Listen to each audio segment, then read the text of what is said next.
Welcome back to HitPoint, a JRPG news show, an anime news show, a JRPG discussion show, a show where Baku and I will talk about anything and everything that catches our interest or ire over the course of the last week. We broadcast live every single Sunday. Wait, is it Monday again? Every single Monday at 7 p.m. Central, 8 p.m. Eastern Time. We'll be previewing trailers, talking about rumors. We'll be discussing various topics of discussion that we find discussable. Baku, how are you doing, buddy? Oh boy, I'm doing pretty good. Just ate a lot of meat. Nice. My little nephew's birthday yesterday, and he decided to take us back to Korean barbecue. So, you know, we ate too much. Oh man, It's really good, but it was a lot of meat. Oh yeah, we will also be responding to super chats and other comments at the end of the show. So yes, keep your eyes peeled for that.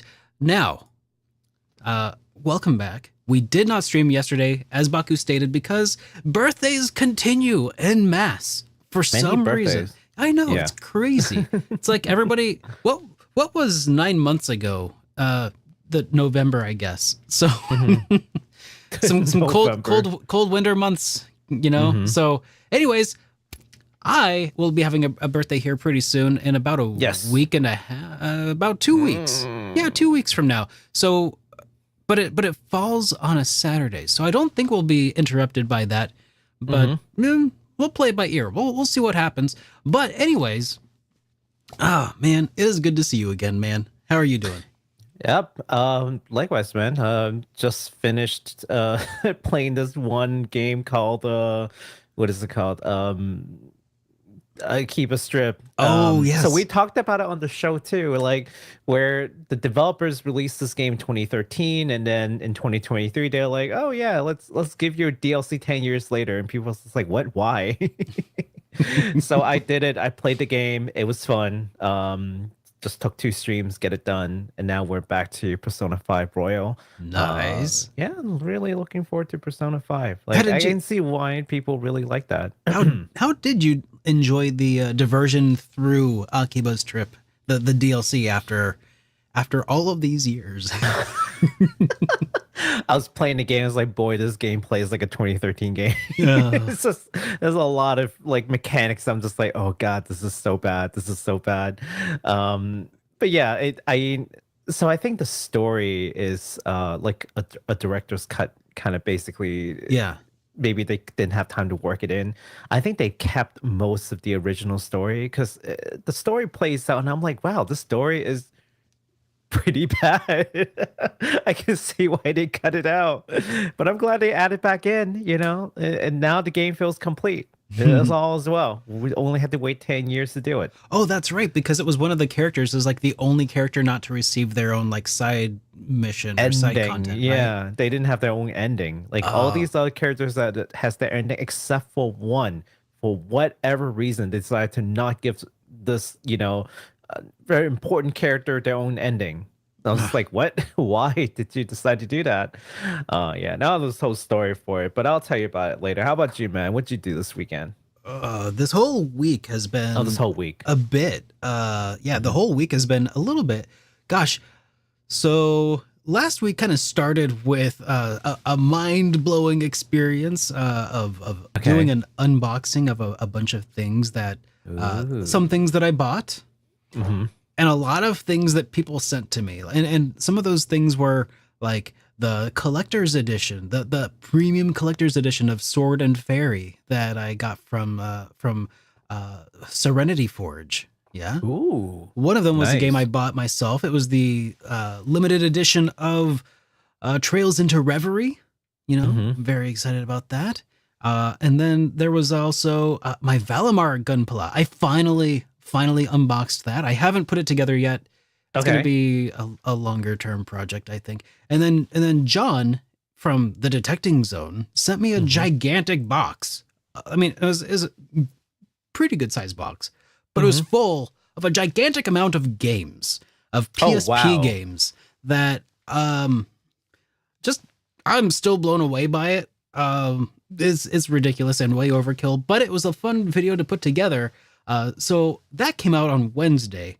And then put out a review, first impressions video talking about 8-Bit Adventures 2, which came out from Critical Games. It's a indie RPG that has a protagonist who bears a striking resemblance to me, but I've been told by the developer that any likeness, any similarities in both terms of like the hair floof in front, as well as like any similarities as far as level of like 6-pack that I'm rocking or swords or anything that I wield masterfully, completely coincidental. So I have been told that is just a pure coincidence. But I'm in an RPG, and it is 8-Bit Adventures 2. They have consulted their legal team. They're like, look, we have to say this for legal reasons. It's a legally distinct Entity. Charlie is what he's actually Charlie. called. Okay. Yeah. Okay. But maybe he could be Super Charlie in another life. Super Charlie. But that came out on Friday, and that was a lot of fun. And I got to spend a whole lot of extra time tinkering around with getting it to work on a 240p Sony PVM CRT television, which was kind of a wild ride, and it still is. I got it working in composite video output, but it's also really convoluted. So I'm working on streamlining that process, and when I got it nailed down and easily reproducible, maybe I'll make a video out of that. But for the time being, I got a good stuff planned for this week. It's gonna be a lot of fun, and I hope you guys will stick around and find it when it comes out, because just a lot of things going on this week. Some of the stuff behind the scenes, but we got a lot to look forward to, I think. My body's ready. Well, I'm glad to hear that. But is it ready for the question of the week? I knew that was coming. Damn it, I knew that was coming. This one comes in from last week. It's the pixels versus polys. Which do you prefer?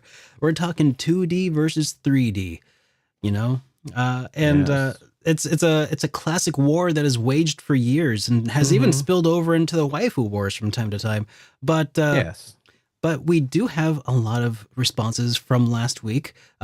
So it was pretty well split, pretty even, but I do think that one side did win out over the other, at least in the comments section. So we'll just kind of recap some of those responses that we got, starting from Japanimation Man, who says that they really like cel-shaded polygons, especially such as games like Persona 5. And I have a really soft spot for those as well, especially like Dark Cloud 2 is one of my favorites of all time. Jet Grind Radio, not an RPG at all, but man, it has some incredible cel-shaded art that just ages really well. I feel like the way that cel-shaded polygons age is kind of akin to how pixel art ages. Like there's something very I don't know, something very like it's graceful. Yes, it is. It's not trying to reproduce like photorealistic imagery or anything like that. I feel like whenever video games try to go after that photorealistic look, they look good at first. And then you go back and look at it like 10, 20 years later and you're like, I thought that looked real. You remember playing 007 GoldenEye back in the day, and like you'd shoot the things and they would explode and you're like, oh my God, the explosions look so real. Oh, it's so good. Oh my God, it's indistinguishable from reality. This is what real life looks future. Like. In the future is 64 bits. So, man, so that is one person who really prefers. Well, they'll be back here in a minute again. But that's one person who mentioned some nice things about cel-shaded 3D. Okay. Rei Miyazaki, who we also spoke about in the last episode, they also prefer 3D. They've mentioned games like Nier Automata and Ryza. Okay. So, yeah. So, it's totally. But we got a lot of people who prefer them pixels, starting with Dusty B, who mentions games like Muramasa, the Demon Blade by Vanillaware, and other Vanillaware games. And I think Beautiful. Vanillaware came up actually a few times.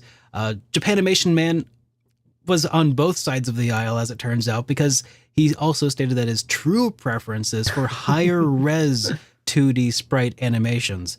And they mentioned games like Streets of Rage 4, King of Fighters 12, and King of Fighters 13, which I totally get that. But they also mentioned that that just doesn't exist in RPG form, at least as far as we know. Yeah, I could totally see that. I personally also really like high res pixel art in my RPGs. I think that the game that really stands out to me that exhibits that is probably Breath of Fire 4, I think, is what I would say is probably the pinnacle, I think, at least for now. But who knows? Maybe that'll change. Joger mentioned liking both, but he actually has difficulty with they mentioned something about HD 2D. I think they mentioned that they can't see HD 2D anymore, and I'm not sure what that means exactly. But I think maybe it means that they just like them both so much that there's no difference to them. I don't know. Maybe. Lowest Expectations mentions 2D gameplay positively. It mentioned games like the Golden Sun games, Trails in the Sky. Yeah, pretty Those solid all picks good there. stuff. Yeah. Nostalgic Nick expresses love for pixel art. Doesn't mention a specific game though, sadly. So, and then Vaporwave also mentions that they prefer the 2D. So they also mentioned Crimson as well as probably Chained Echoes and Triangle Strategy. So, and then there were some people who just could not pick a side. So like the Ninja Mouse, who says that they hate to pick, but they did mention that it's easier to mess up polygons. So that's true. Yeah. Yeah, I think that's pretty much right. But Baku, I think it's time for you and I to weigh in on what our thoughts are. Oh, I took on talking about all these so I could give you time because I knew you'd know what was coming this time. This time around, yes. 2D versus 3D. Look, I feel like I could just cop out and be like, oh yeah, I like both. And truly, it's they both have their strengths and weaknesses, right? Yeah, but who has time for nuance? We need hot takes. That's what I'm saying though. That's why I'm about to just say 2D. I am definitely in the 2D camp. I like, like if I can claim HD 2D, then it's a pretty hands down win. But if you say, hey, that's kind of half and half, that's not really fair, I will take pure 2D. Yeah. No, I mean I'll take pure 2D. Sure. Like 2D like platformers, 2D RPGs, like, I'll play like Terra Enigma all day. Yeah. Like they're just, I don't know. There's something about games that from like the 2D era that just has a little bit more replayability for me. I don't know why. But the 3D games, whenever I think about playing 3D games, it's always like New Game Plus, and then you fight some super boss and like, or do some Coliseum or something like, and that's pretty much it. It's just like, I don't know. Like, I don't know what it is about the 3D game, not just the aesthetics, but like the 3D games themselves that don't have a whole lot of extra things for me to do. I don't know what it is. Do you wonder if especially because if we're talking retro, developers at the time were definitely spending a lot of efforts wrapping their heads around how to do polygons right. Yeah. And so it probably took a little bit of extra work because, if you think about it, the functional difference between NES to SNES is like, oh, we have more colors, but the way we design games doesn't fundamentally change. But going from SNES to PlayStation 1, there's some fundamental changes gotta go on if you're going to be doing the 3D thing. And many companies died by that change. Oh, geez, yeah. Ooh, that change was not pretty. You mentioned Terra Enigma, and Terra Enigma was one of the pinnacle games of the 2D era, in my opinion. Oh, yeah. Absolutely. The developer of them went on to make the Grand Stream Saga, the very first fully polygonal RPG on the PlayStation 1. How did that go? Poorly. Very poorly. it's hard to go back. I'll say that much. God, So that's so unfortunate. I know, and it was the last game they ever made. Coincidence? Probably not. Yeah, probably not. Also, 2D, we have Vanillaware. Vanillaware games are just gorgeous. Man, if only Best looking.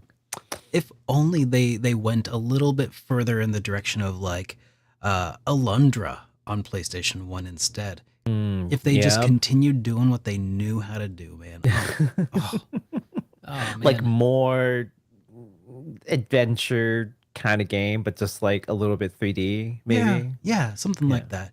Don't go full on 3D, just a little. So I too am going to pick a side, but it's a side that didn't really offer, I guess, intentionally or not. It occurred to me that 2D and 3D are not necessarily like mutually exclusive, especially around the turn of the transition from PlayStation or from Super Nintendo into PlayStation. Games like Grandia in particular, which featured polygonal worlds, 2D sprites. You know, I think that Breath of Fire 3 is also a shining example of that, as is Breath of Fire 4, which I said earlier has some of the best sprite-based work on the PlayStation, right? Especially in an RPG, hands down. But it does have polygonal graphics like that you rotate the world around in. So it's like, it's not really, I guess it is a bit of a false dichotomy. So you just admit that this question is poorly not thought great. out. It's very poorly thought out. I own up to that wholly. And I feel bad for all you suckers who I made. No, I'm just kidding. No, but I will say that I think if I had to go, if I had to omit that one gray had area, to go. Yeah. Okay, one has to go. You can only get to keep one. Yeah, that's going to be 2D. Yes. Yep. Because 2D wins. I mean, like others have said, you can mess up 3D pretty easily. You can also mess up pixels, but it takes you gotta be. I don't know. Paladin's Quest, man, is it's actually kind of a pretty looking game, but man, it can be jarring. Like there are bad examples, and I chose a bad example here, but yeah. Okay, Lord of the Rings Volume 1 on SNES. A tragic looking game. Plays as well as it looks, in fact. I mean, if we can compare worst to worst and best to best, then you know, like I guess we can make that comparison. But yeah, that's I mean, because best to worst, it's like that's not really fair, right? Like pick your top picks, right? And just kind of go head to head. But yeah, no, I'd still prefer 2D, like hands down. Like they've made some really gorgeous like cell shade, well, not cell shade, like a lot of these like animation that existed previously as, you know, just like anime, like they've managed to turn that into like basically the entire aesthetics. It's not even about like pixels. It's just, but it's still 2D. It's just like playable anime. They've gotten to that point now. I mean, and, like, you know, are you including games like oh god, what was it? The Dragon Ball Z Fighters in that like mental calculus? It is technically polygonal, but it displays as a 2D drawing. Yeah, that one is one of those gray area because like I watched a whole video on someone breaking down Arxis, like the people who mixed the Dragon Ball game and the one who did the like Guilty Gear. Yeah, so they basically did a breakdown on like why do their models move so nicely compared to like a purely 3D like model. Yeah, like, what do they do about different it to make it look good?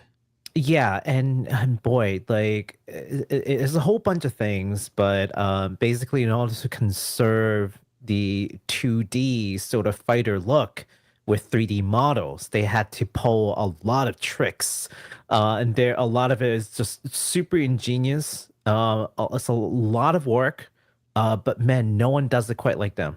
They look amazing. I highly recommend it. I forgot who did it, but it's just like professional like graphics designer kind of person who's like, okay, let's break down the character models and the graphics and why they, what they did, why they are able to do what they did. It's not simple enough to just like do it in a low frame rate. I mean, sure, that helps, but you also have to choose where your frames happen. Like that's a huge part of it. There's a really interesting video by a guy that I watch sometimes because his name is Noodle on YouTube. I recommend checking him out. Noodle. Yeah. Oh, he's got some great videos. One of them is actually talking about basically the problem that he has with using AI to interpolate new frames to increase animations to like 60 frames per second. That's I think his like big breakout video, and he's got some other really great ones from there. But in it, he talks about the importance of like pausing on certain frames that are really like that are really important to conveying motion properly. And when you just kind of distribute your frames equally, it does weird things and makes it look all sloppy. And imprecise, and animation is by definition a very precise thing. It's a very precise. It has to feel handmade. Otherwise, it just fails to look right. So, anyways, that's a whole other rabbit hole that we could go down some other time. Oh yeah. Before we do that, though, some other time, we do have one more question of the week. This time, it's way more well thought out than the last one because I took 2 whole minutes to think of it. And it wasn't even the first question that came to mind, okay? Wow, that's double the time that you took from the last question. That's right. Impressive. Yeah. And I even threw away the other question that was not nearly as interesting. Because this is the second question. And it is, when is hard mode worth it in games? And when is easy mode okay? Like, at what point do you prefer to play hard mode? But when is easy mode okay? Or story mode, as it's sometimes referred to nowadays. Oh, easy Well, answer. You are not allowed to respond to it yet, though, Mr. Baku. You've got to sit on this until next week. So that's the question of the week for everybody else. Throw your responses in the comments down below, and Baku and I will reveal our inner monologues next time. Yes. This would be about the time that I would normally talk about the voicemail that we would get over the weekend or so. But unfortunately, we did not actually get a voicemail this time around. But darn it. If anybody would like to leave us a voicemail, you may do so at 785-337-3805, and you could provide us a discussion topic of your own devising. And that's right. And we'll talk about it. And yeah. And you don't want to call us. To be on the show. You can send us a file, right? Yeah, that's right. Yeah. At HitPoint@SuperDerekRPGs.com. Yes. All right. All right. I think that's about it for the pre-show stuff. It's time for the real meat and taters. The taters. What is taters, Precious? Do you want to go? You want me to go? I'll let you go. I don't like being the bearer of bad news. Yeah. I keep making Derek do delays. It's like, Derek, you're going to tell people the delay and people are going to blame it on you.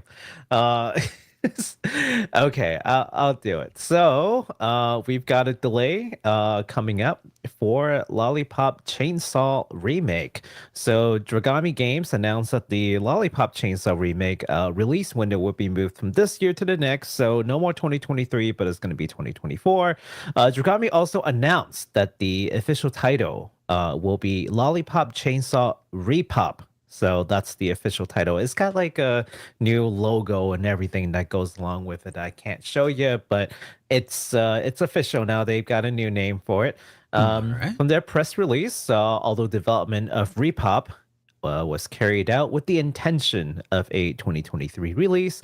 Our commitment to providing the best possible quality experience to our players led us to making the hard decision to extend the development period in order to ensure this. So, basically, delay will delay, and that's fine because I don't think we've even seen like a teaser trailer for this thing yet. So, yeah, I mean, I kind of don't care. I care a little bit, but I am glad to hear that they're giving themselves a little more time to get ahead of this development. Yeah, it's not like a big like, oh no, like if like it's nothing to lose your head over. Yeah, no, Sea of Stars other one where it's like, oh, by the way, we're delaying this to October. You're like, oh, like I was really looking forward to playing this. It's coming out at the end of this year. We haven't even gotten a teaser trailer for this RePOP yet. So it's kind of like, dude, set your date to whatever, man. It makes no difference to us. You know? Yeah. Yeah. So that's the delay. Now we can move on to fun stuff. Fun stuff that I think you'd rather I cover. All right.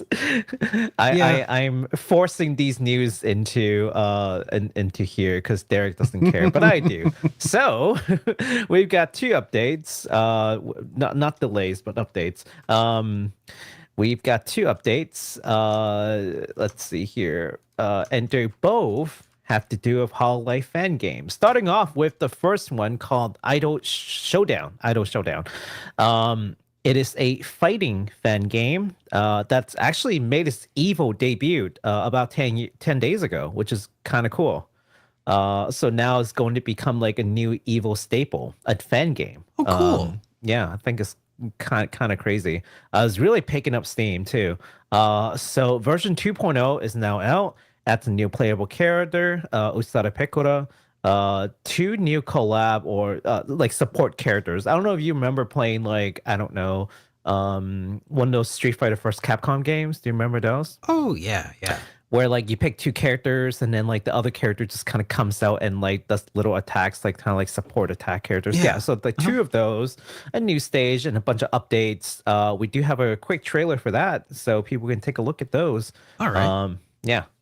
It is a free game, so man, if anyone wants a, I think it also supports netcode.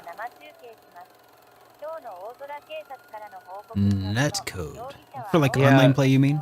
Yeah, for online play over Steam. So. Oh. It's kind of cool because so here's what the developer originally did. They took voice clips from different streams from these characters, right? Yeah. And then they added it into the game as like, you know, fighting effect sounds. And then the game got really popular with the streamers, so then they all recorded sound during stream. And then the developer were watching the stream, grabbed the new clips, and then just updated it like the same day into the game. Incredible. Yeah, so pretty fun stuff. So yeah, this is the new new stage, I think, new character. And it's a free game, so whether or not you care about these characters, these streamers, it doesn't really matter. If you like fighting games and you just want a free game, there you go. And there are two other characters that are slated to come out sometime. Robot Neko, yes, that thing. Thunder, welcome to the stream. Yeah, I am not a huge fighting game fanatic, so I actually don't know too much about this. So I want to sound like I know, but I'm excited for you know, cool fan games that are coming out, and we can talk a little bit more about like fan games in a second. But let me just complete this piece. Sure. Now, perhaps the most popular of these fan games is the game called HoloCure. We've talked about it a couple of times. Sounds familiar. Yeah, 0.6 is coming out on the 17th with 9 playable characters from the Hololive Indonesia. New stage, new items, weapons, something called a Hollow House, which basically acts like a farming simulator. You can do some farming and fishing in there. It's kind of weird what they've done, but it's all fun. And most importantly, this game is now available on Steam. Whereas before it was on itch.io. It is now available on Steam. And for anyone who's played the itch.io version, the Steam version will actually automatically pick up where your save is from the itch.io version. So if you played this game before, you can switch right on to the Steam version. All you have to do is just get it on Steam and it'll find like the save file. So you don't have to like start like a new save and all that, which is very nice. Now you can actually transfer save between like, you know, computers. Like sometimes I want to play on my desktop, so I want to play on my laptop. This game plays really well on the Steam Deck. So, you know, that this could be a really fun game on the go. And we also have the trailer for this new update that's coming out. All right, let's check it out. It stopped playing. Hang on. Do you want me to hit play? Nope, I got it. Okay. There we go. Yeah. So it's this kind of game where it's like a Vampire Survivor. Yeah, it's a Vampire Survivor game. But I think this goes way better than Vampire Survivor. Even it as looks a game, way nicer. It's better, to be honest. And it's free. Nice. Again, like whether or not you care about the character doesn't matter. It's a free game that plays really well is what I'm trying to tell y'all, you know? Yeah. I'm not trying to like cast any shade at like Vampire Survivor, but every time I see it, I'm like, that looks not very interesting. This at least has some like personality that has, I don't know, something to draw me in. Yeah, giant cats and things, and you know what? I think the enemies are kind of cute. Well, now there's also this. This is the Hollow House, so you can go there and apparently you can do like cooking and farming. Hang on, is that like a? Is that? Oh, okay. That kind of sounded like a like an Animal Crossing intro. I wonder if that's the vibe they're going for here. I'm pretty sure that's it. Pretty sure that's it. Yeah, so you can do farming. You can, I don't know, you can do a bunch of stuff. I haven't had a chance to play it yet because it's not coming out for another like day or two. But when it does, I'll be playing this. Yeah, you have your house and then you can kind of like build it out. Yeah, however you want. I guess it's kind of like, you know, if you have a game that everybody's playing and you want to make a different game, why not just include it into the game that everybody's playing? Just make it go crazy with it. So there you go. I've recommended this game to people before who were playing the Vampire Survivor game. They're like, oh yeah, you know, I'd like to try it, but you know, it's not even on Steam. I kind of want it on Steam so I can like transfer the saves between devices. Well, now you can. Yeah. So there's literally no more excuses not trying this thing. So yes, again, this game is also free and it'll be coming out on Steam on the 17th. All right.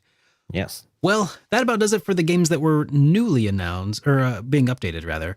Now it's time for some games that are coming out this week.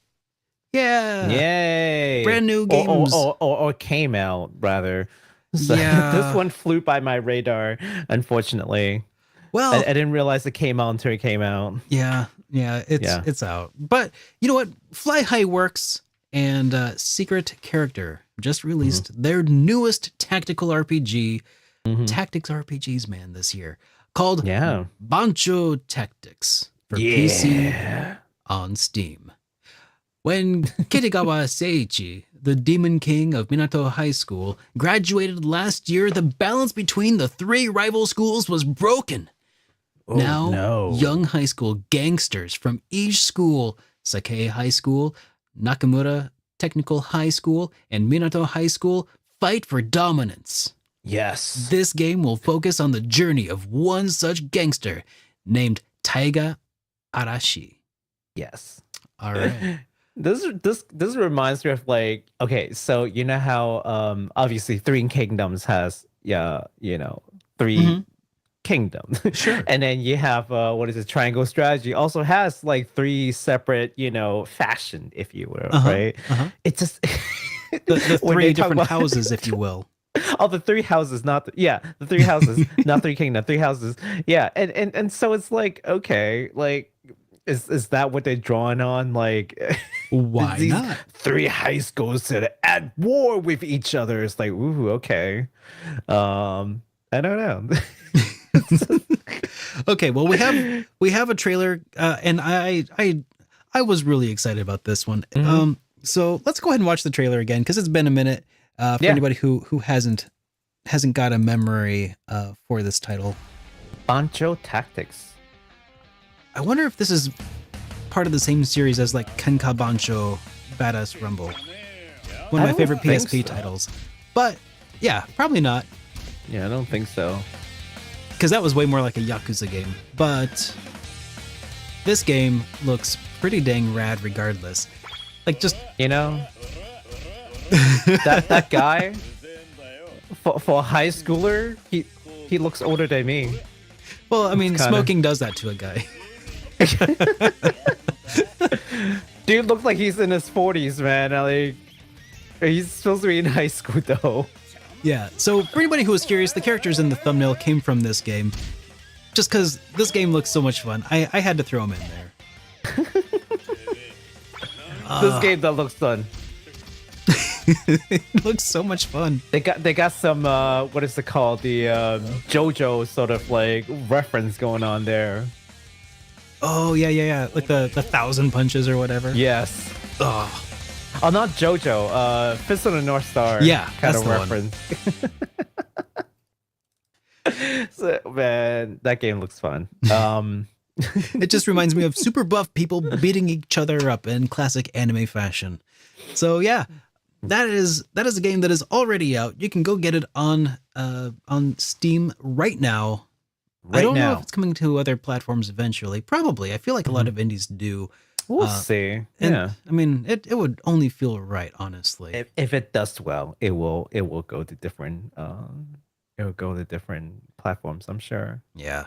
I want to make more monies, right? So that looks really fun. And honestly, I don't do nearly enough tactical RPGs, but I feel like I do the weird ones. And this one might just be weird enough to fit the bill. I think you should do it.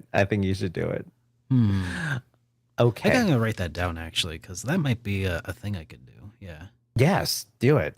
I think it's like $20 on Steam too. So for anyone who's like, oh, geez, you know what's great about indie games? They don't cost like a AAA game. You can get it and not feel like it's too painful. You know, even if it turns out to be not like great. That's right. Yeah, you won't be too mad about it.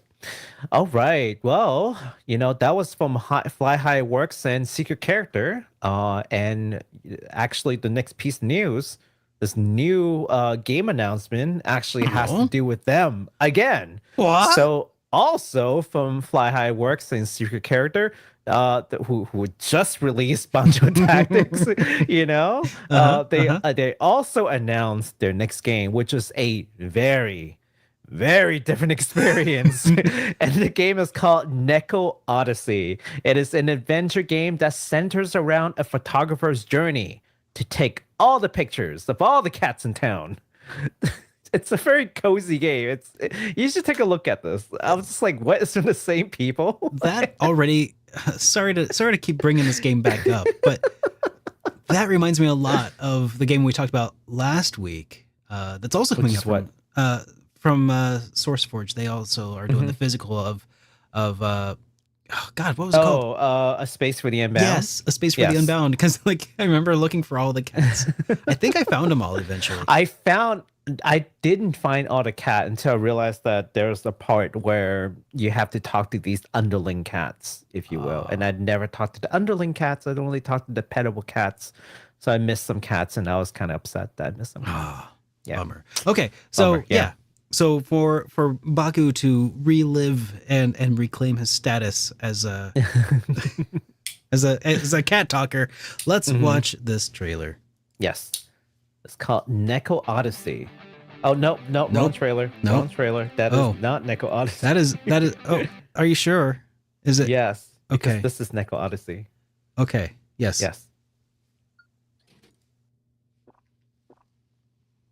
Yeah, that's the one. That's the one.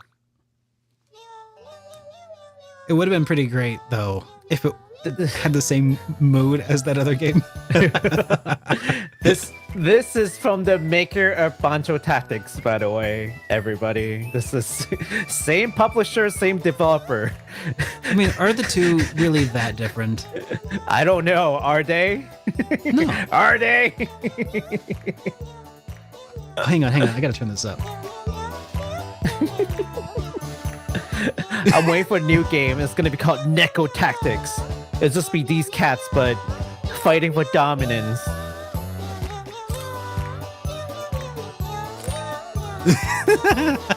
There you go. It's just This is adorable. yeah, it's just you running around taking pictures of cats. That's the entire game. Okay, I feel like whoever is working at Fly High Works right now is making games for me and for my wife. and nobody else. There you go. This game is called Neko Odyssey. That is classic. That is right. That is so awesome. So yeah, that developer apparently is just making games for my family because that looks adorable. Oh my gosh. Yeah. When is that coming out?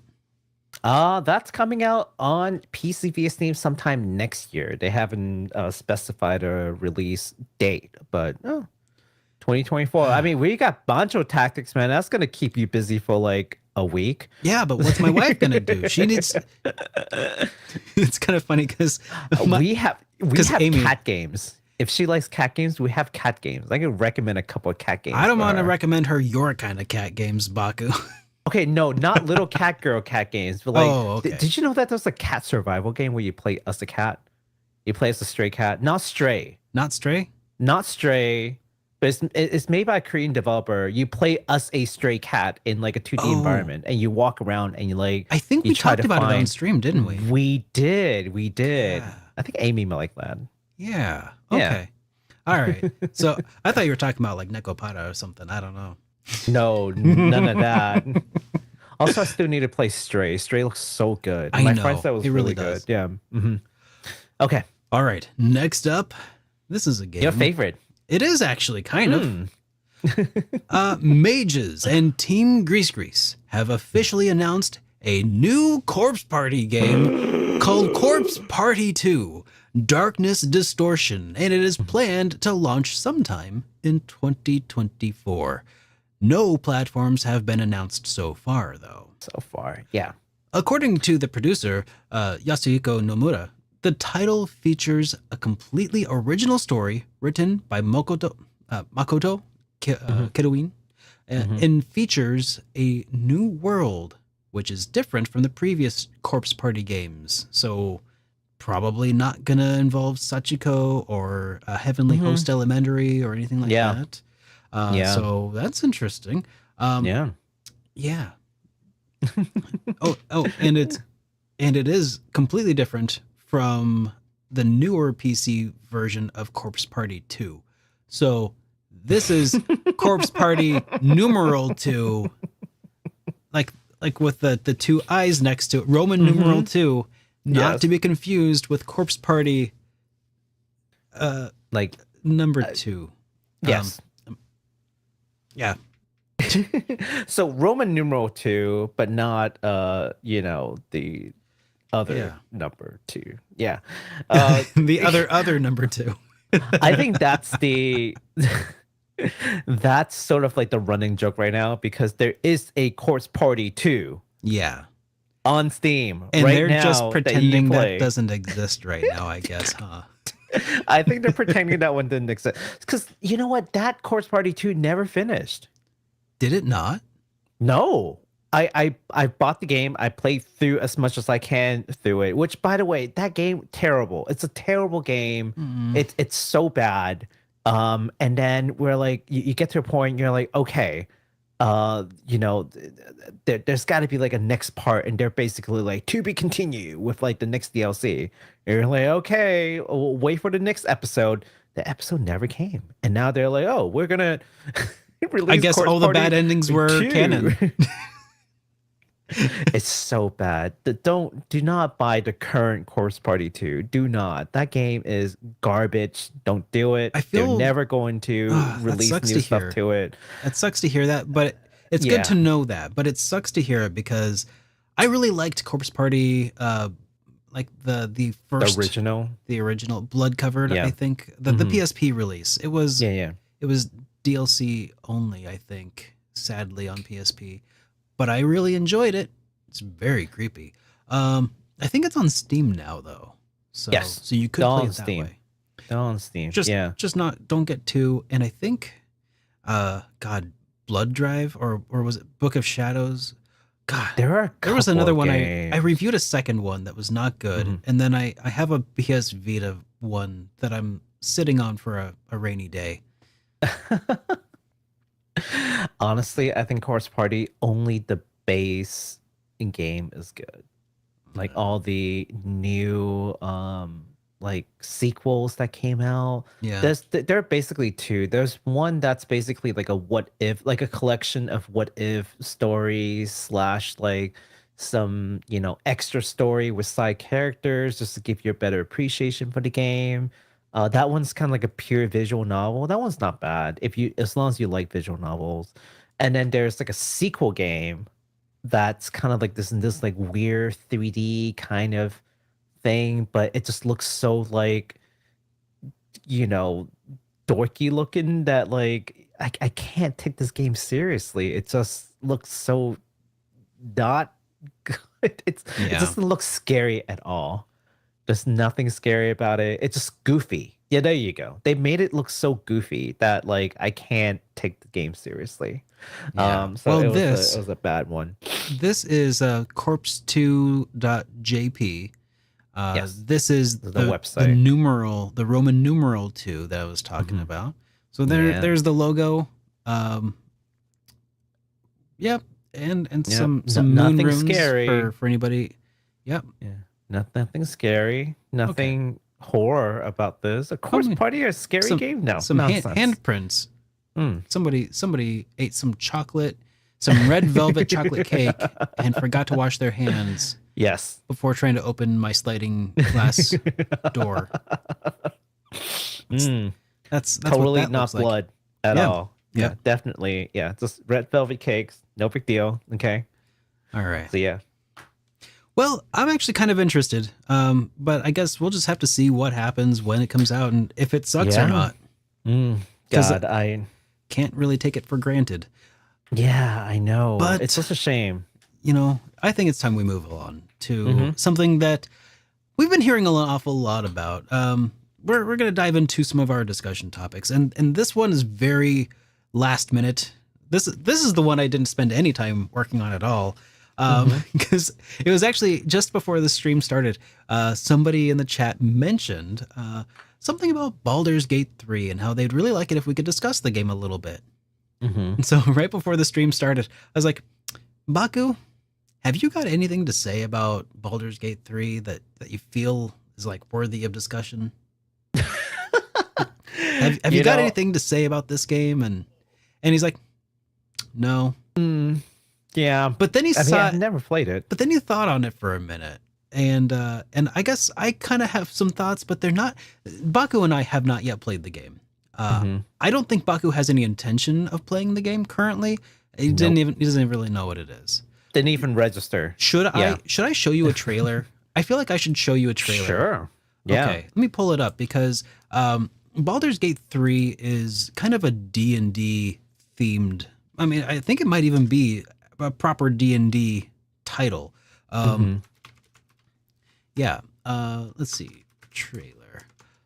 So, because it involves rolling of dice, it's wildly, immensely popular right now. I think that's one of the things that I had to tell Baku also, because it is not a JRPG. It is far away from Baku's periphery. It's true. But And- many people have mentioned it. I will just say that I know it is a proper turn-based RPG, and so for anyone who thinks that turn-based is dead, I'm looking at a lot of game executives. Yeah. Maybe take note. I don't know. All right. I don't know. Let's just take a look at this trailer together real quick, just so you can kind of. I don't know if this has everything in it. I haven't actually looked at a trailer since it was maybe at E3 a couple of years ago. Oh, it's probably also not for children, like in a big way. In a big way. It's okay. We'll just we'll watch a little bit of battle and then we'll move on. I guess about a 2-minute trailer here. This has been on my periphery for a while because. Oh, I think I saw this on the Xbox show. It threatens Yeah. Yes. the weave, the very fabric of the universe itself. How would you feel about helping me kill some evil bastards? I mean, Yeah. that looks like a proper D&D situation. It blesses me this day. Together.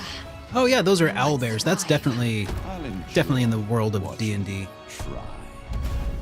In mere moments, all that you have dreaded will come to pass. Oh, When hello. the screaming stops and your mind is gone, the rest Tasteful. is No battles? silence. Oh, no battle. Oh, so Boo. do you want to see like more? I was hoping we can see the battles because that's the only thing I know about it. Okay. Let me see if I can find a gameplay trailer. Yeah. So Arabic numeral. Thank you. That's what it's called. Yeah, Arabic numeral. It was like on the tip of my tongue. I was just like, it's a Roman numeral and then some other numerals. Like, what is it? Numeral. Arabic numeral. All right. So here's a gameplay trailer. So Story, true soul. My life. what's really interesting about this game at this point is that When I tried to buy it back, it's like the biggest game on Steam right now. I must finish Like more what I concurrent started. players Death's design will than be complete. I think it's like number 1 or number 2 on Steam. For a turn-based RPG, that is, Or turn-based RPG. yeah, it is really something else. Saying some. Yeah. So you can look see at the critical success. Ooh. You're a pawn. is that a mind flayer? You cannot comprehend. Ketheric is a frightening man, but you have something he doesn't. Allies. Now I've been told that it's also pretty slow combat-wise, so it's gonna be one of those D&D things. slow. Yeah, exactly. Yeah. Like you gotta go in with like the right expectations, I'm guessing. I actually have not been keeping up with this at all, but because it is the hotness in the RPG space right now, Bow before me. I feel like Bow before the absolute. Bow. I feel like we should at least be aware of it, right? Oh yeah. No, it's just a lot of these things kind of like cross pollinate, like- Absolutely. yeah. So absolutely. So, yeah. Just whoever's the next person that tells you turn base is dead. No, I've been showed told. a Baldur's Gate 3. So this is a game that has no DLC, no microtransactions. It is basically chalked to the brim with things you can do, and you can do weird and wacky things. This game's already had its fair share of controversy for featuring a cutscene in which your character may choose to interact very intimately with a druid who can wild shape into various beast forms. Oh no. No.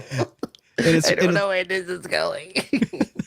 It is wildly weird. So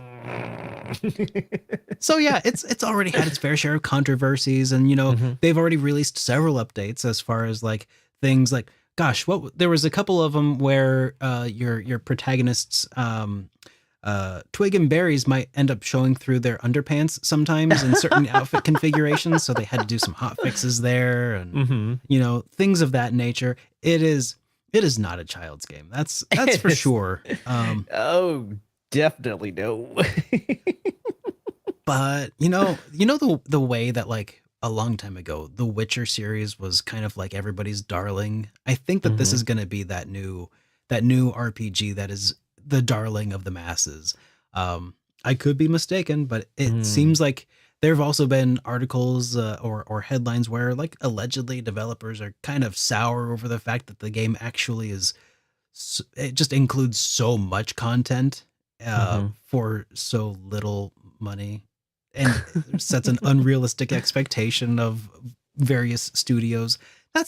I don't know if that's actually, I mean, there are some people who say that that's a thing. I don't know if there's any merit in that or not, but it's kind of funny.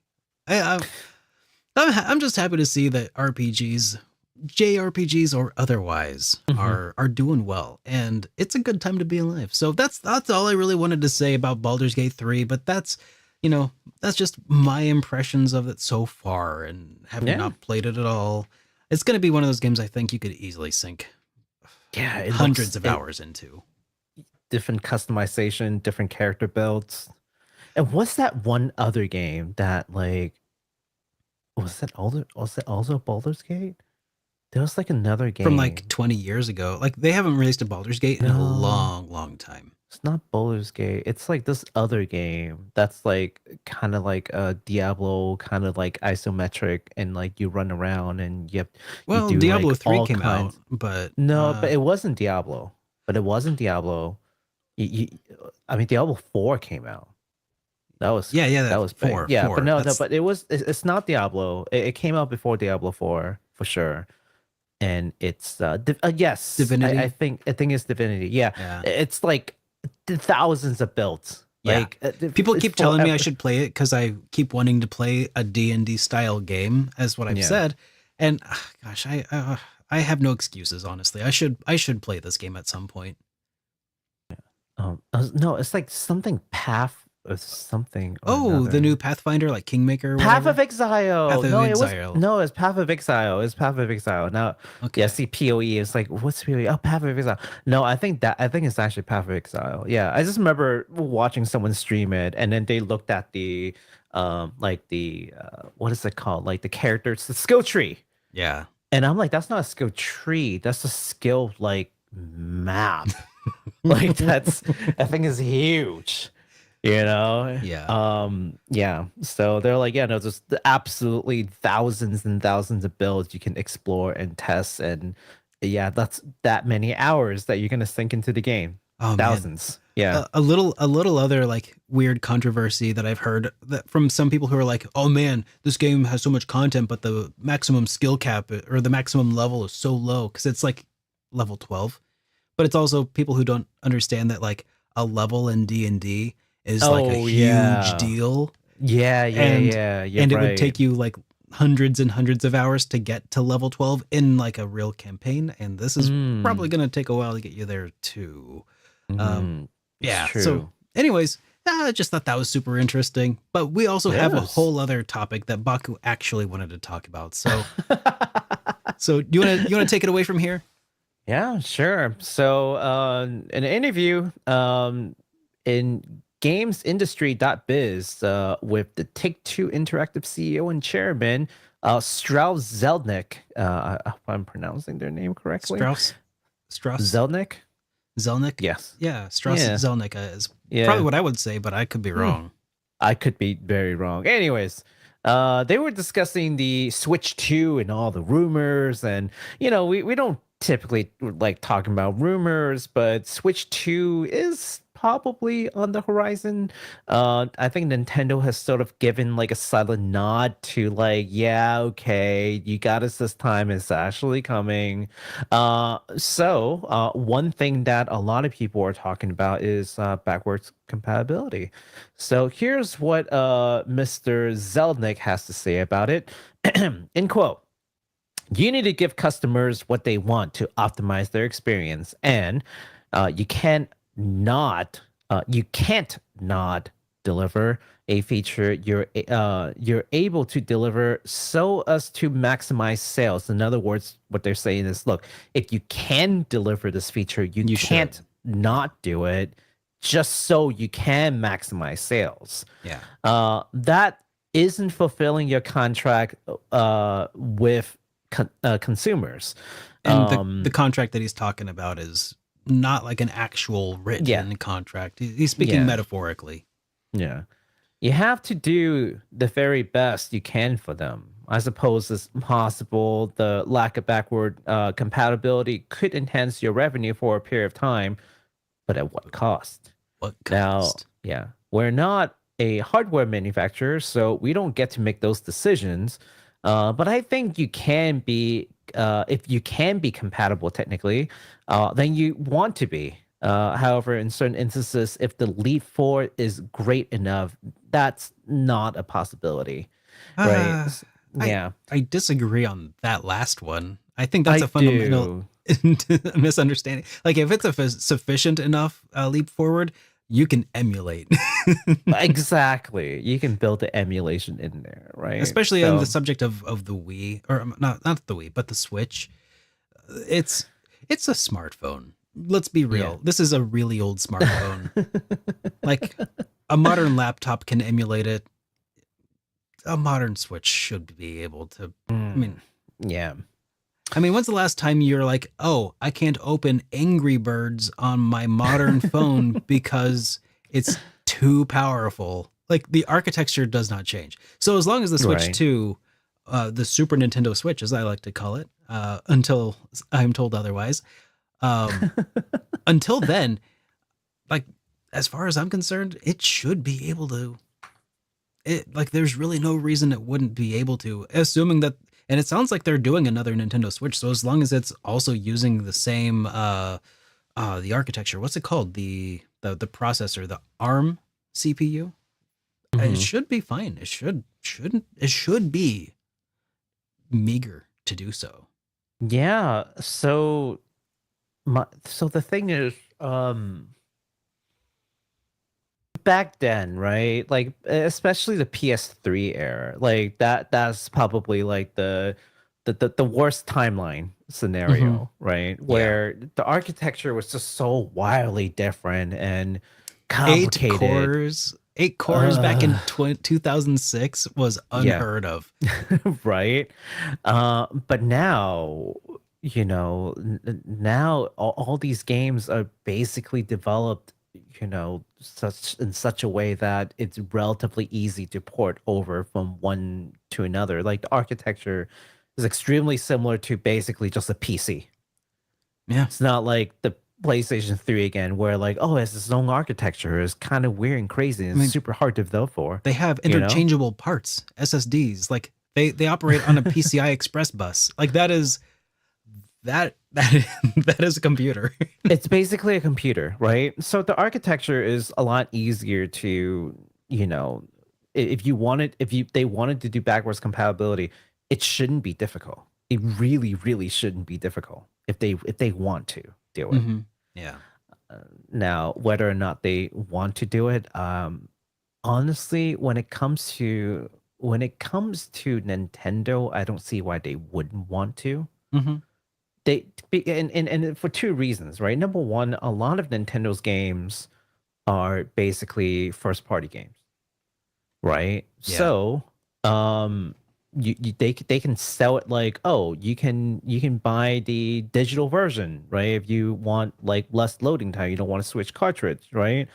Or it's just that adaptation, the adaption rate, like the install base is just that much easier. It's like, oh, you already have a bunch of games. Now you can have like a Switch 2 that play Switch 2 game, but also all your existing Switch games, right? And since they push like a lot of first party games, like it just doesn't bother them, I think, because it's easier for them to convince like third party to also release game on it if their install base is huge.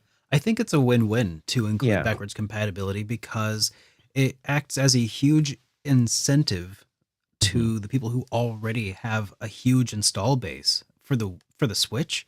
That's what? How many consoles have sold? Like 15 million?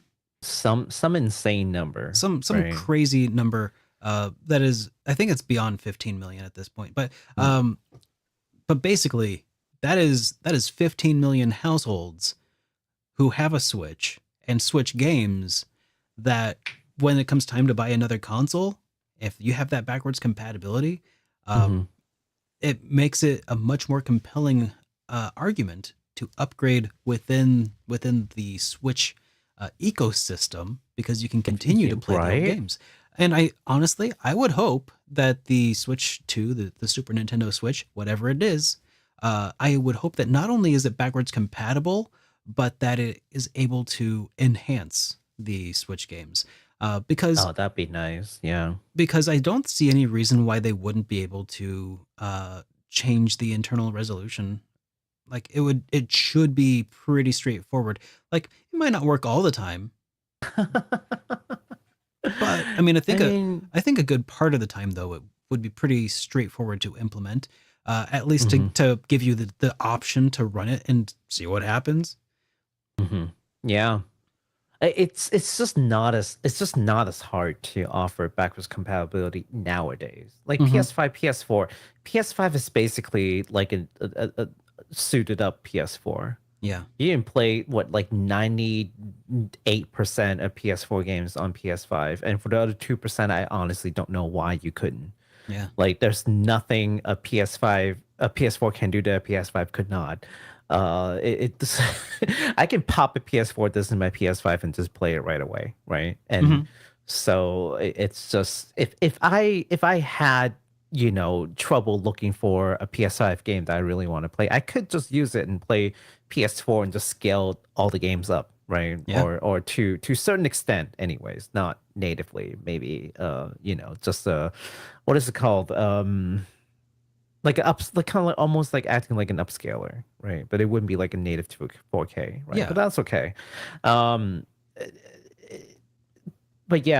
for the Switch, again, I just think that if they're able to keep that lead on the install base, they can always sell first party games. Yeah. Like that's the way to win, is for them to keep pushing their first party game, which is plenty and abundant of IPs, and all the games that they set, all they push, they usually do well. Like even the worst performing first party games easily outsell like many other like Square Enix games, for example. Like they don't even compare. Like the new Mario Strikers or whatever that they threw out there. They didn't support it at all. It's there's not really any compelling. Yep, it's sold anyway. It still sells because it's Mario. Because it's Mario, yeah. Mario Kart, just like I mean, never mind the good games, right? Like Mario Kart, Zelda, Kirby, like you name it, right? The next Mario Party, whichever that will be, they all sell. So I think focusing on keeping that install base is their prime strategy. I also feel like there's no reason, and this is probably the more likely scenario. I bet that if there is any sort of incompatibility that they do implement, it's probably going to be in the form of the Switch card slot. But I feel like, again, there's really no reason to. There's no reason to. It's just like 5 or 6 pins that connects you to flash storage. Like it is the takes up no space. Thing. It takes up no space at all. Yeah. And it's not like flash storage is like going out of style either.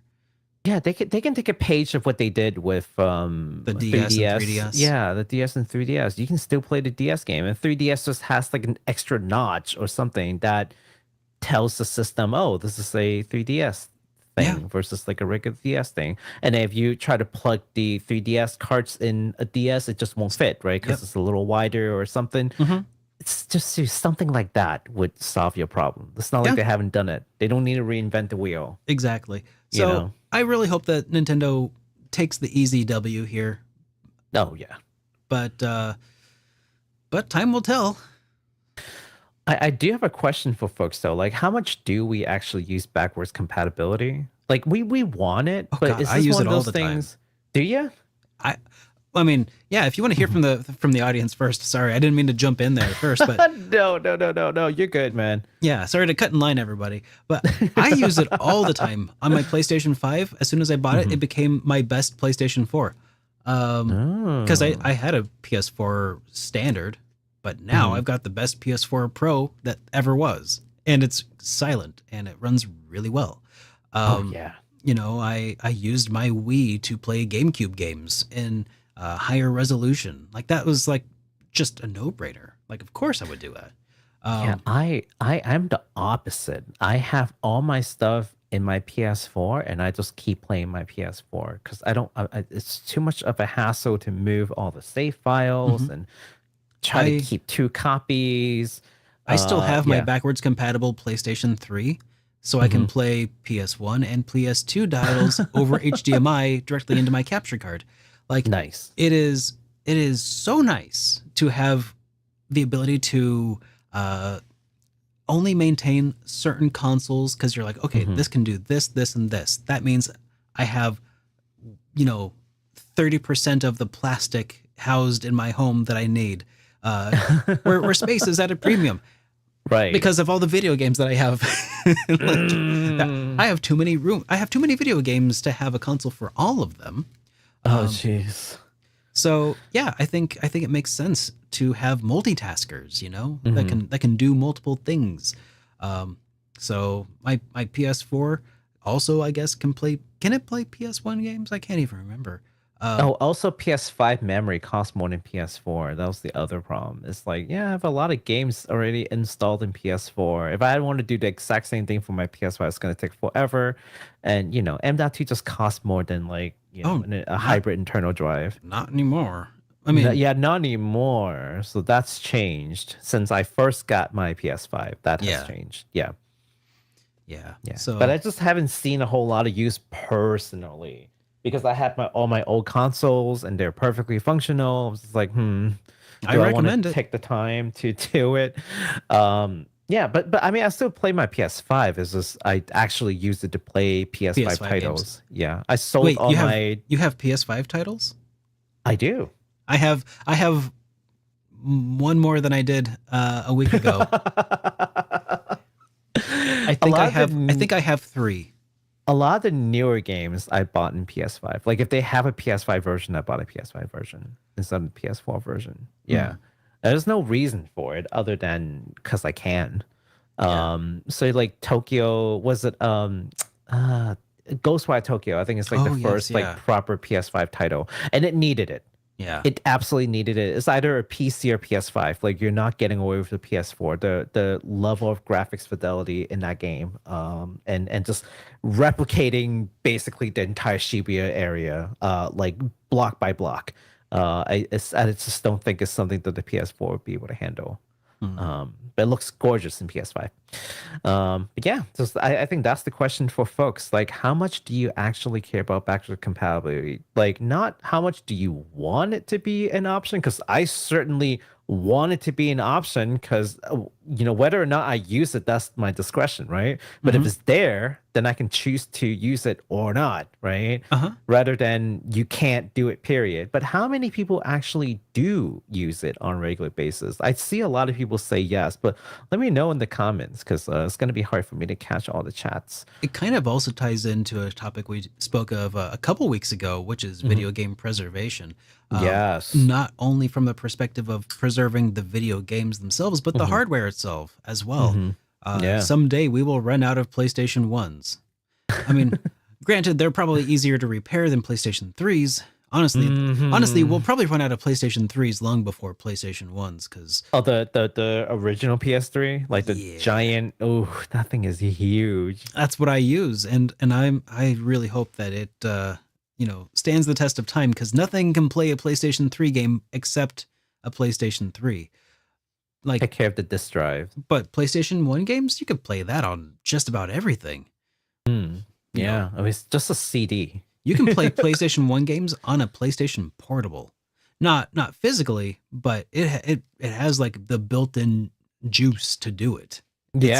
And it does so like flawlessly. It's great. Yeah. And the PS Vita can play PSP games flawlessly as well. Yes. It's pretty awesome. Yeah. Well, I hope that these console makers will continue the course. I'm hoping. Stop looking backward compatibility like it's kind of a Like a side burden. thing. Yeah, no, like this is the thing that's gonna help your system be successful. Trust it. Yeah. Well, we do have some other things to talk about. So let's go ahead and talk about some community projects that have been going on. So I never heard of this game before. What is this? Like a Dragon Black Panther. What is that? What is that? So fan group Team K4L have announced that their English translation of the 2010 Yakuza game, PSP title spin-off Kuryo. It's a hard word to pronounce. Kurohyo. Kurohyo, yeah. Kurohyo. Okay. Yes. Hyuga Gotoku Shinsho Like a Dragon Black Panther is now available. The translation is what? Yeah, I'll let you guess what Kurohyo means. Well, Kyo. I mean, Kyo probably black. I don't know. It's Black Panther. Oh, okay. I figured you would get it after reading the English title. Thank you. So I mean, I don't know if they did a good job translating the title or not. Yeah, sometimes these localizations just terrible. They could have botched it. No, Anyways, it stands for Black Panther. Yeah. So the fan translation is not 100% complete, as the group is currently working on finishing all of the hostesses content, which you got to get that. This is they're like 98% there, so they just got a little bit of things that they're working on, but the game is mostly translated. Yeah. Well, you want to take a look at the trailer that they put out for it? Let's do it. Yeah. Because we have one of those. Yeah. So this game was never released in the West, of course. Otherwise, they wouldn't have to go through all this trouble to do this localization. We've actually talked about this fan group before when they started doing the translation. And now we're talking about it again because they released the translation. So they're done. You can now play Black Panther 1 and 2 with the English patches. And it didn't show off some of their patches works. Yeah. Did we see a trailer for this already a long time ago? We did. Yeah, when they first announced that they were going to do the localization. Yeah. And now they're releasing it. Man, we've been at this game for a while. We've been. Dude, I mean the font and everything, it looks pretty good. Not gonna lie. Yeah. Like if that's just like in game. Yeah, that's perfect, man. So what kind of game is this? So it is a Yakuza spin-off, so of course it plays a lot like Yakuza. It follows a guy named I think his name is Ukyo. He is an underground fighter, but obviously has ties to the Yakuza world. And he's also known as the Black Panther, in the ring, right? Okay. And he can do a lot of things that are very similar to all the Yakuza, all the ridiculous Yakuza-ness that you would expect from the base game are kind of there. Hey, gambling, I'm in. Gambling's there. It focuses more on one-on-one combat, is what I've been told. Instead of instead of groups. That makes sense. Yeah. The PSP is a little limited in its processing power by today's standards. That's pretty rad. Yeah. That doesn't look too bad at all. So anyone who is interested in really completing that Yakuza experience and just want to get all the different side games and get all the stories in, well, now you have 2 other games that you can play. Providing that, of course, you are able to get the file somewhere. We're not going to tell you where to get that. You should own the game, guys. Okay. Yeah, get this it. Is just on, this on is just eBay. the translation. Yeah, this is a translation patch. They're not going to give you the game. That's illegal. Stop it. That's right. don't do illegal things, everybody. Yeah, don't do illegal things, guys. Please Stop breaking laws. You're making game developer. Ryuga Gotoku is going to cry. The whole company is going to cry. I'm going to cry. Support RGG. Support the official release. Yeah, but also maybe support the fan site that the translation. They put in a lot of work for free. That's true. Yeah, translated everything, put it in, make it work. No small undertaking. Yeah, it's free, so it's all love. I have a lot of respect. I have a lot of respect for not just indie developer, but also these fan community groups that just they're doing so much for basically just the love of it. So, I know. gotta respect that. The other week I talked about how much I adore indie studios for being able to to throw it all on the line, and oftentimes they fail, but make something really incredible. And a lot of them, unfortunately, just don't make it all the way to release. And the same goes with a lot of fan translation patches and things like that. A lot of them just, they get started and things happen. So when you see something finally come to fruition after, a long project, man, it's always so awesome to see that. I know. Against all the odds. Those are the real underdog stories that always get me going. Yeah. Well, here's another one, man. So I'm definitely going to be playing this probably on my off time. I just want all of the Yakuza experience. So I'm just a huge fan. Gotta catch them all. Yep. Gotta catch them all. All right. Yakuza. You laugh, but do you remember? There's the this mini game, like a Sujimon. Yes. With that professor, you walk in and it's like, here, choose your starter, and then there's just 3 guys in a red, blue, and green t-shirt. You're just like, what? Yep.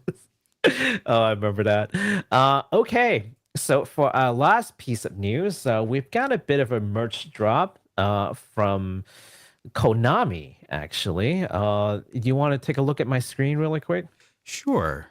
There we go. So, celebrating the 25th anniversary of Suikoden 2, Konami has partnered up with Super Groupies to release a couple of items inspired by characters Riol, Joey, and I think is Luke.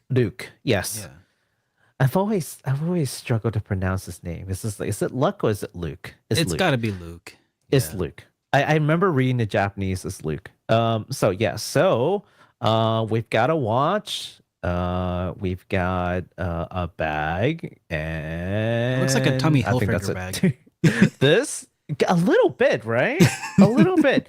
Except it's got the logos and whatnot. But I think this is pretty cool for if you know someone in your life who is pretty fashion forward, but also a diehard Suikoden nerd.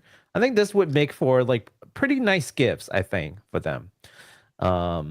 Man, I think it'd be really pretty cool to get a watch like that, except that I couldn't wear my digital my actually a really cool looking watch. If you get a watch like that, you can't wear what do they call it, the Apple Watch or whatever. Oh, Apple Watch. Yeah, that's the problem with having really cool smartphones basically on your wrist, is that everything else kind of looks a little pedestrian. I mean, you know what? Sometimes they can look pretty classy. Oh yeah, they definitely do.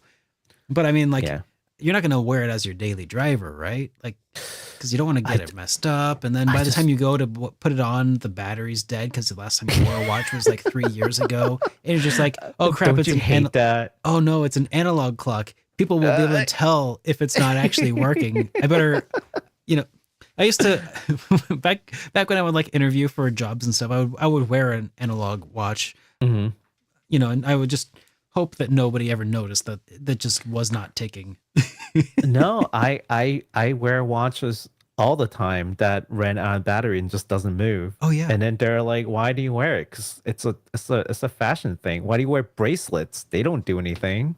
Just I don't know treat what you're this talking like about. Who wears bracelets even? people apparently. I don't know what you're talking about. But yeah, I would just like I would be so paranoid that people would like judge me for wearing a watch that wasn't working that I would find out when's the interview. Okay, say the interview is at like 9:30. Oh, and it'd probably take about a half hour. So how about I set the watch to 9:45? That way, on average, the watch looks like it's at least within a few minutes of accurate. If anybody notices, like in the middle of the interview or something. Okay, you know what? For anyone who is gonna bother to look at your watch, I think you should. I think you should leave. Oh yeah, I agree. But I mean, people will if you need a job. I mean, probably not. But but the other thing is like people will disqualify you for anything these days. It's bizarre. Like That is bizarre. Who's gonna get mad at you for having a watch that doesn't work? I don't know. Maybe they'll be like, well, that guy isn't going to be very punctual. His watch is 10, 15 minutes off. Oh my God. Anyway. Yeah. Oh, wow. Just, I cannot. I cannot. I broke Baku. Baku is as broken as my watch. Yeah, some people are just so petty. I know. But hey, that I think about does it for merch drops. So let's go to Super Chats and respond to some of these that have been piling up over the course of today's episode. Oh, geez. Okay. Starting with this one from Bring Back Fluffy Dogs, who says, backwards compatibility is great to have. My PS3 makes playing PS1 through 3 games on modern TVs. It's cut off. On modern setups beyond easy. I like simple. I like simple too. I also like simple. Simple's great. Yeah, and getting razor sharp pixels out of old games on modern TVs is a costly endeavor, as I've been finding out as I've been messing around with scalers over the course of 10 years on YouTube, trying to make the most vividly and most accurate captures as possible for my reviews and things. It's like it's a cycle that never ends. It's a treadmill. Like there's always a bigger, better scaler out there, and you can get some incredible things working with those. But just having a device that just looks good on a modern TV as is out of the gate, it's so nice. But hold on, isn't that's that Retro Link 3 or something, or V5, or like what was that one Oh, are you talking about the Retro Tank? Retro Tank? There you the go. 5X. Yeah. 5X. Yeah. Isn't that sort of like the be all end all at this point? Oh, sure. If you want to call it quits there. But what if you want to downscale? Oh my God. If you want to if you want to downscale games that run on like a PC and put them on your CRT television without any lag, because that's a whole other rabbit hole. And also technically the Retro Tank can also do that too, I found out recently. So that's kind of fun. Yeah. But yeah, apparently now there's a Retro Tank 4K that is also coming out. So because this one only does 1080p. Like, what am I, some kind of schmuck? Only doing 1080p on my Super Nintendo. I gotta play Super Nintendo in 4Ks. Oh my God, that is so extra. So, support the stream. No, I'm just kidding. So, bro gave us a super chat with no message, but then they followed it up with another one that says, Baku, I love you. Love you too, man. So then we got another one from Fluffy Dogs who says the Switch's install base is our only hope. Oh, our only hope for backwards compatibility for the new Nintendo Switch 2. Yeah, Yeah. I'd say so. If they don't want to lose out on that install base, they better deliver, you know? And unfortunately, and you know how I struggled a little bit when I said our only hope? It's because it was a typo, and he put in another one that was a correction to the typo. Fluffy, you don't have to send the but I appreciate it. Thank you. Thank you for being I figured it out. I got there eventually. grammatically correct. And then finally they say, Baku, the people request that you halt any slander or hinting toward disliking backwards compatibility. Think in advance for your compliance. Hey, I like backwards compatibility. I just don't know how much. I don't know how much we actually use it, because it's one of those things where it's basically like Netflix password crackdown. Basically, it's like, yeah, people say they're gonna leave, but then they saw like a rise in, like, you know, people signing up because they're like, oh, I hate you, but I'm still going to. There sign is up a new difference. account. There's definitely a large difference between what people say that they do and or will do, and things that they actually do. Yeah. And I think that, was it Sony who did some backwards compatibility survey some time ago. I don't remember exactly what it was. I think it was on the PlayStation 3, to find out how often it is that people actually use the backwards compatibility feature, and decided, you know, according to some being counter, that it was like only, you know, like 10% of their audience ever used it ever. You know, Right. But I'm that 10%. Trying to Finally, remember. I'm the 1%. I'm that guy. Yeah, I'm trying to remember a time where I like played a lot of like backwards compatibility game, and like I think the only time that I ever did that was between the 3DS and the DS. Yeah. That was it. I didn't really do a whole lot of like, you know, playing a PS1 game on a PS2, for example. I was like, I didn't do a whole lot of that. Like whatever system I got, I played a game that was like made for that system. And I'm not saying that, you know, you shouldn't play games. I'm just recounting my own usage, and I get what you're don't saying. recall it. Yeah, I don't recall doing it. Now, take into consideration also to play Baku's advocate here. Baku's advocate. to play Baku's advocate here for a moment. Go on. We are not your standard typical players of video games. You and me, and just between you and me and 70, 80 other people in the chat right now. It's true. We players of retro games are kind of weird in the grand scheme. The gaming industry does not understand us, and I get that. I get it. We are a weird bunch. We'll buy things from 10, 15 years ago for 3 times as much as it would have cost if we bought it new. You know, we are weird, and we are loud. Weird. And we are loud. We can be very loud. It's true. But I mean, if you think about the typical gamer, you know, how many times does the typical gamer go back and play Halo 1? Yeah, you know, that's just the thing. It's like, how many people are going back to play old games when there are perfectly new games for them to play? There's probably a few. I'm not saying there's a few. I'm not saying it's none, but when you think of like the average gamer, and I know a lot of us, it's in our instinct to say, I am average. If you, I hate to tell you guys, if you're here, you are above average. Let me tell you that. You're part of the elites. That's right. Yeah. You see, we're a little bit different.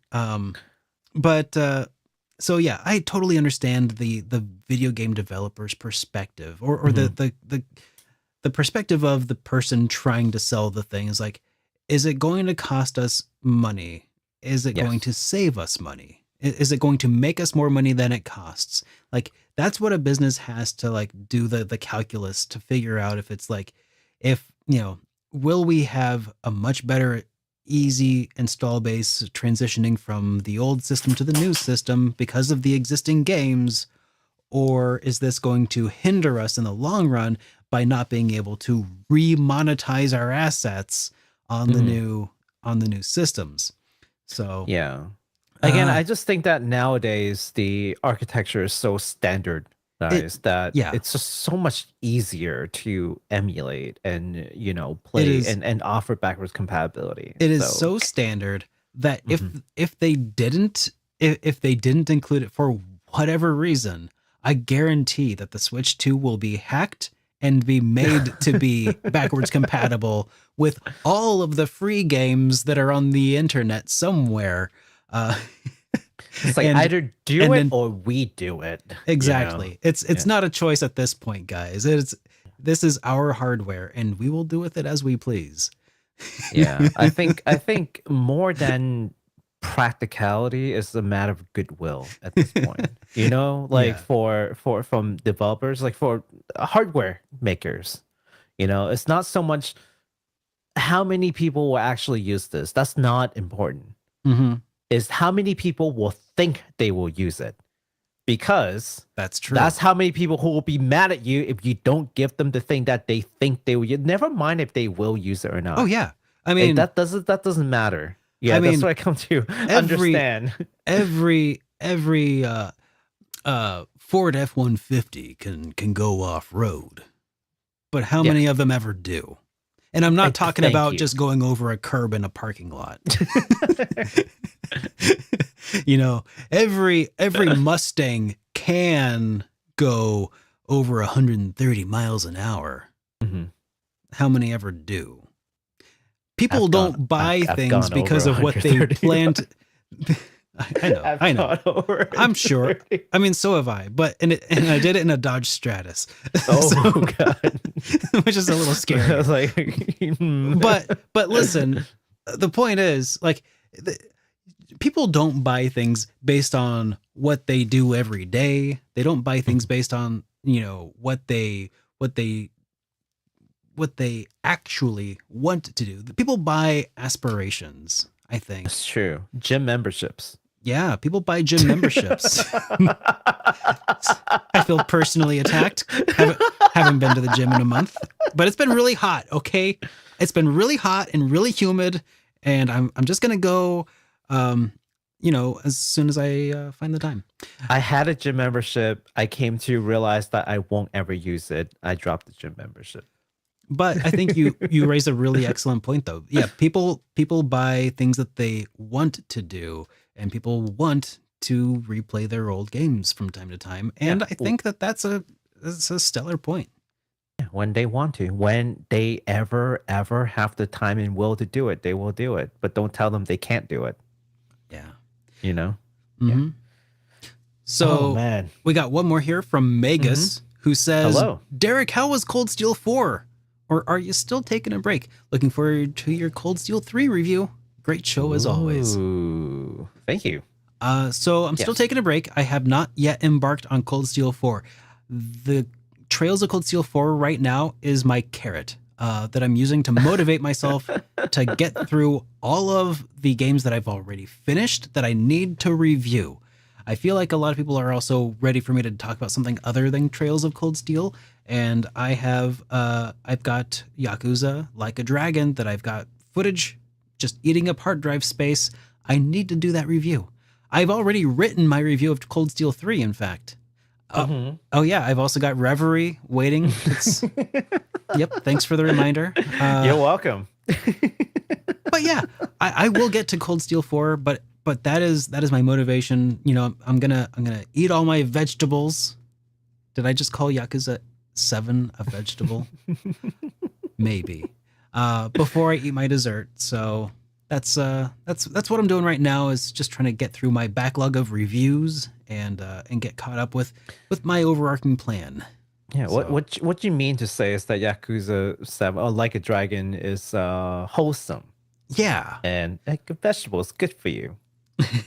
Eat your veggies. Play Like a Dragon. What are you doing?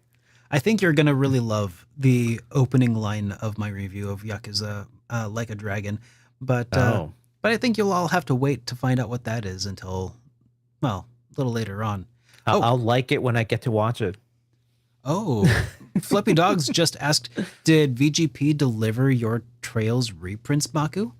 I did. I got it maybe like 2-3 weeks ago. I got it a while ago. Yeah, it didn't really? just come in. Yeah, I got it a while ago. Flippy Dog says they got theirs today. Oh, wow. Oof, wow. Well, at least they're there. But thank you so much for asking. Yeah, I got mine, like 2-3 weeks ago. I don't know when I'll play them, but it's there. Well, you got to get through Persona 5 first, right? Aspiration, am I right? Well, if you aspire to see our next episode of HitPoint, make sure you get subscribed and give us a thumbs up or a nice review on whatever podcasting platform you are on. I hope you guys enjoyed today's show. I certainly have. Baku, have you got any closing thoughts for the people today? I should go back to the gym. Me too. Have a great night, everybody. Take care.